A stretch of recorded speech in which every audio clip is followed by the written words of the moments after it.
En 2018, Jonathan Daval, devenu le principal suspect dans la disparition de sa femme Alexia, a été interpellé.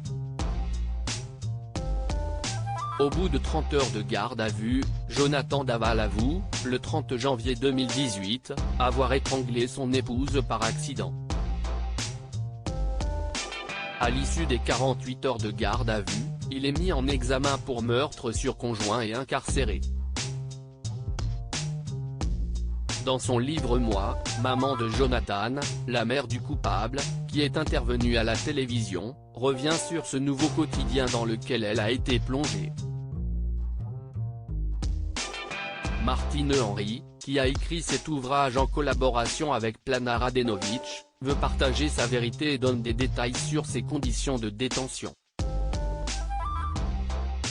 Quand Jonathan Daval a avoué le meurtre de son épouse Alexia en 2017, après avoir nié et affiché ses larmes devant tous les médias, il a commencé sa vie derrière les barreaux.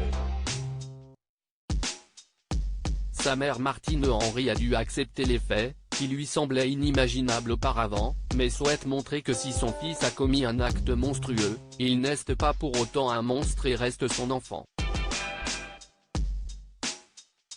Elle a donc souhaité aller le voir en prison.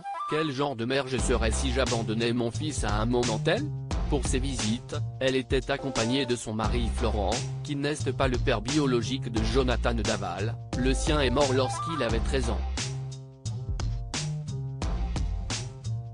Une propreté étonnante en détention provisoire le temps du procès dans la maison d'arrêt de Dijon, il a fait l'objet d'un dispositif particulier car il était à l'époque le détenu le plus médiatisé. Lorsque sa mère a pu le voir après cette tempête médiatique, elle a découvert un homme qui ne pesait plus que 30 kilos.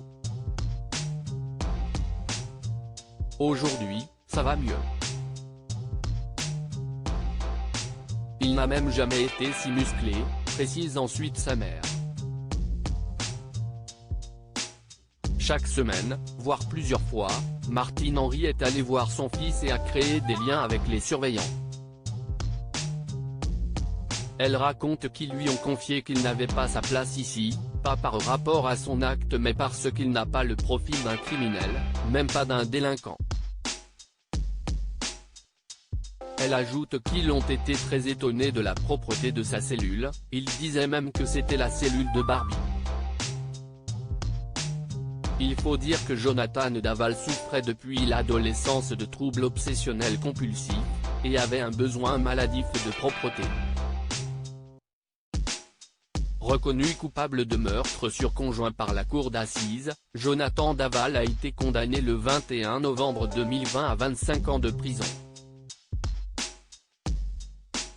L'affaire a fait de nouveau surface au mois de septembre 2022 quand un journaliste de BFM TV a révélé qu'il était en couple avec un autre détenu, ce qu'il a démenti selon sa mère.